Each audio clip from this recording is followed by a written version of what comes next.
दोस्तों, सोच पे चर्चा में मैं आज सबसे बड़ा मुद्दा लेके आया हूँ, जिसमें मेरा जातिवादिता पे मेरा विचार रहेगा।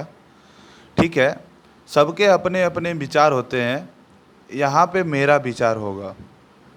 और आपको मेरा विचार कैसा लगा, प्लीज़ कमेंट में बताइएगा और मेरे ईमेल आईडी पे सोच पे चर्चा @gmail.com पे मेल करें, मेरे से जुड़ें, मेरे साथ कोलैबोरेट करें, मुझे अच्छा लगेगा। तो जातिवादिता पे मेरा विचार में ये है कि जो बच्चे होते हैं, उनको नाम दिया जाता है, उनके पीछे एक सरनेम दे दिया जाता है, नेम दिया जाता है और एक सरनेम दे दिया जाता है। ये जो सरनेम दिया जाता है, ये उसके आए हुए प्राचीन टाइम से चलन पे डिपेंड करता है कि वो उसका पिछला जनरेशन, तो उसके स्टेटस जो हमारा प्रीवियस प्राचीन टाइम में, आज के 50 साल 100 साल पहले उनके अपने जनरेशन पे डिपेंड रहता है। नाम तो उसको मिल ही जाता है, जो सरनेम मिलता है वो ट्रांसफ़र होता रहता है। तो जो बच्चे होते हैं इन जाति के नामों से ज़्यादा प्रभावित होते हैं, और वो होते हैं नवयुवक से, बुजुर्ग से, समाज से। अगर हमारा कोई नवयुवक या बुजुर्ग या नौजवान किसी से आपस में जाति के बारे में अगर बात करता है, अगर ये ए पर्सन है और ये बी पर्सन है, ये इससे किसी जाति के बारे में बात कर रहा हो, पिछड़ी जाति हो, चाहे बीच की जाति हो, चाहे अपर जाति हो, तो सामने एक सी जो बच्चा है, सी बैठा हुआ है, जो बच्चा है, जो श्रोता है, जो सुन रहा है, तो इसके दिमाग में सारी बातें चलेंगी कि हमारा समाज ऐसा है। तो वो भी आने वाले टाइम में जब वो नौजवान नवयुवक बनेगा, तो वो भी सेम चीज़ करेगा डी के साथ। तो ई सुन रहा होगा जो बच्चा है। तो हमारे दिमाग में ये जो अभी की जनरेशन है, पहले के ज़माने में क्या रहता था, इसलिए बांट दिया गया था कि पहले का ऐसा कुछ डेवलपमेंट साइंस नहीं था। लोगों को अपना जीवन चलाने के लिए रोटी चाहिए थी, कपड़ा चाहिए था, कपड़े से भी रिलेटेड बहुत सारी चीज़ें हैं, जिसमें चप्पल है, कपड़े हैं, बहुत सारा चीज़ है, और सोने के लिए चारपाई है।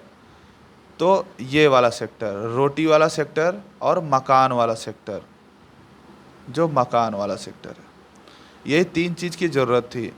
तो रोटी में क्या होता था कि रोटी का ज़िम्मा बड़े जातियों को, जो ज़मींदार लोग होते थे, क्षत्रिय हुए, राय हुए, भूमियार हुए, इनको दिया गया था।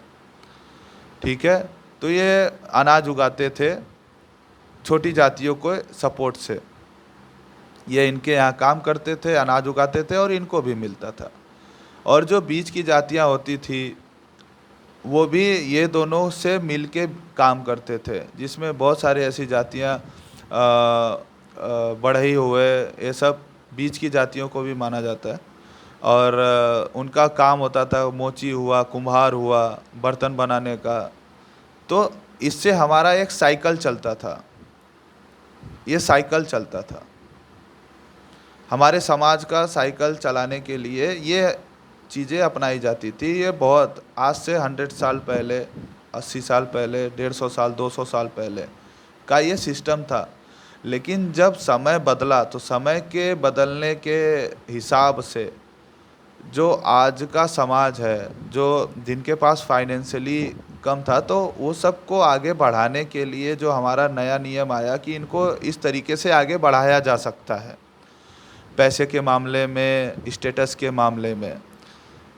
लेकिन उसके साथ-साथ, हर बोला जाता है ना, हर पॉजिटिव चीज़ के साथ नेगेटिव चीज़ भी ट्रैवल करती है।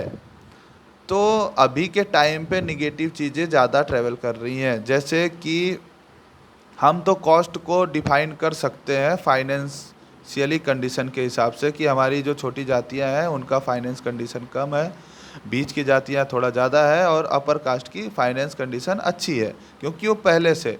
तो कॉस्ट के मामले में ये वाला ग्राफ हम बना सकते हैं, जो हमारा कास्ट है, जो हमारी जाति है, ये ग्राफ बना सकते हैं।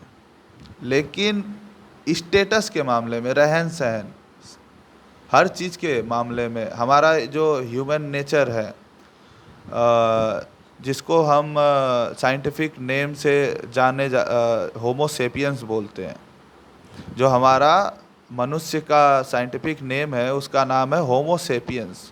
तो होमो सेपियंस की बात अगर की जाए बायोलॉजिकली, तो हर इंसान बराबर है। हर इंसान का स्टेटस ना बहुत ही एक सेंटर पे है, इसको हम किसी चीज़ से कंपेयर नहीं कर सकते हैं।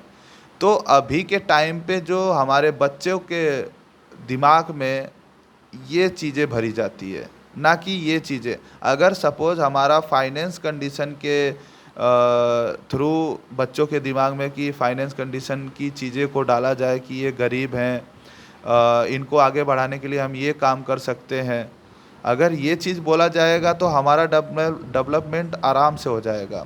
हम जाति को कॉस्ट और फाइनेंस कंडीशन पे कंपेयर करें, उनसे बातें करें, ए से बी करेगा तो सी सुनेगा, सी से डी करेगा तो ई सुनेगा, हमारी जनरेशन आगे बढ़ती जाएगी।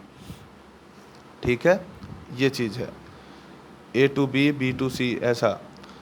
तो लेकिन हम बात किस चीज़ पे कर रहे हैं? स्टेटस पे बात कर रहे हैं कि ये ऐसा रहता है, ये पहले से छोटी जाति पे, इसका काम छोटा, काम कोई छोटा बड़ा नहीं होता है। सिर्फ उस काम को करते हुए उसने अपनी फाइनेंस कंडीशन को स्ट्रॉन्ग नहीं कर पाया, बस यही है। अगर वो तभी अपने फाइनेंस कंडीशन को स्ट्रॉन्ग कर लिया रहता तो फिर वो अपने सारे संसाधनों को आसानी से खरीद पाता, अपने बच्चों को पढ़ा पाता, हर चीज़ कर पाता। ठीक है, लेकिन अभी के टाइम पे सबसे ज़्यादा देखा जाता है कि उस स्टेटस क्या है, उसके खून, ब्लड को देखा जाता है। ब्लड तो होमो सेपियंस के मामले में सबके लिए बराबर है, हर चीज़ के मामले में बराबर है। गॉड के मामले में, जो ईश्वर बोलते हैं, स्पिरिचुअलिटी में के मामले में सबके लिए बराबर है। लेकिन हमें ये चीज़ सिखाया जाता है कि ये ऊंचा है ब्लड में, ये नीचा है ब्लड में, ये बीच का है ब्लड में। तो ये चीज़ ना बताते हुए हमें ये कॉस्ट को, फाइनेंशियली कंडीशंस के बारे में बताया जाएगा, तब उस बच्चे के दिमाग में, डोपामाइन में ये जाएगा कि हाँ, ये तो फाइनेंशियली गरीब है, इसको सपोर्ट किया जा सकता है। सपोर्ट नाम का जो थिंकिंग आएगा उसके दिमाग में पॉजिटिव तरीके से आएगा। लेकिन अगर वहीं स्टेटस की बात कर दिया जाएगा तो फिर वो वहाँ से दूर भागने लगेगा, ये हमारा डोपामीन यहाँ पे काम करने लगेगा। तो जातिवादिता के बारे में अगर किसी बच्चे के सामने अगर बात की जाए तो वो पॉजिटिव तरीके से बात की जानी चाहिए, ना कि ऊंचा नीचा दिखाने के लिए बात की जानी चाहिए। तो ये मेरा अपना विचार था। इस विचार पे अपने शब्दों को मेरे ईमेल आईडी पे अपने कमेंट्स में बताएं कि क्या होना चाहिए एक्चुअल में। तब का समाज अलग था, अब का समाज अलग है। उस बेसिस पे हमें ये बदलाव और ये ज्ञान देना पड़ेगा अपने आने वाली जनरेशन को। ये मेरा विचार है। धन्यवाद।